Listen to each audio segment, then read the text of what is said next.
श्रीपादराजं शरणं प्रपद्ये।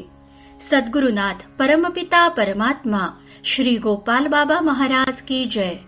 श्रीपाद श्री वल्लभ स्वामी लेखमाला लेखक क्रमांक 92। श्रीपाद श्री वल्लभ आणि मंडळ दीक्षा। 40 दिवसांच्या अनुष्ठानास मंडळ दीक्षा म्हणतात हे श्रीपाद श्री वल्लभ संपूर्ण चरितामृत ग्रंथ वाचनात आल्यावर समजलं।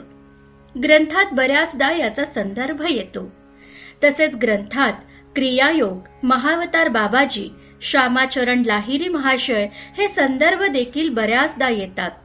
बापनाचार्यांनी समाधी अवस्थेत काशीला गंगा घाटावर शिष्यांसह स्नानाला आलेले नित्य 24 वर्षांचे दिसणारे महावतार बाबाजी म्हणजेच मी असं सांगून श्रीपाद सांगतात की मी श्यामाचरणाला क्रियायोग सर्वांसाठी, संसारी जनांसाठी खुला करण्याची आज्ञा देत आहे। ही घटना आहे 1321 मध्ये पिठापुरातील। यानंतर 500 वर्षांनंतर 30 सप्टेंबर 1828 रोजी अश्विन अनघाष्टमीस मृग नक्षत्रात श्री श्यामाचरण लाहिरी महाशय बंगाल प्रांतात जन्माला आले। यथावकाश शिक्षण घेऊन नोकरी करत असताना अचानक 23 नोव्हेंबर 1868 ला त्यांची बदली काशीतून हिमालयात राणीखेत येथे झाली व येथेच पर्वतरांगांमध्ये त्यांची भेट महावतार बाबाजींसमवेत झाली। बाबाजींनी सांगितलं की येथे बदलीमध्ये दुसऱ्या माणसाचे नाव होते, पण तुला येथे ओढून आणण्यासाठी मी ऑर्डरमध्ये बदल करून तुझं नाव टाकलं। थोड्याच दिवसात तुझी बदली तुझ्या ठिकाणी होऊन तू परत जाशील।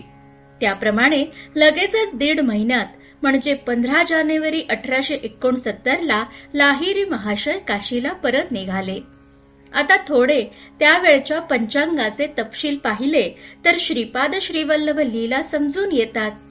त्या वर्षी 4 डिसेंबर 1868 रोजी दत्त जयंती होती। या दिवसापासून लाहिरी महाशयांची दीक्षा सुरू होऊन ती बरोबर मकर संक्रांत 14 जानेवारी 1869 या 40 दिवसांच्या कालावधीत म्हणजे एक मंडळ चालली व ती पूर्ण होताच महावतार बाबाजींनी लाहिरी महाशयांना परत बदलीसह निरोप देऊन स्वतःही ते स्थान सोडले। या 40 दिवसांच्या कालावधीत 2 वेळा म्हणजे 15 डिसेंबर व 12 जानेवारी रोजी चित्रा नक्षत्र होते।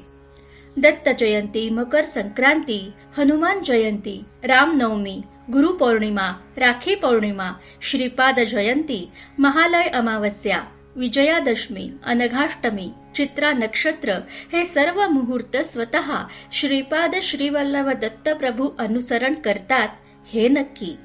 हिराचंद गोपालचंद कोठारे, दिगंबरा दिगंबरा श्रीपाद वल्लभ दिगंबरा।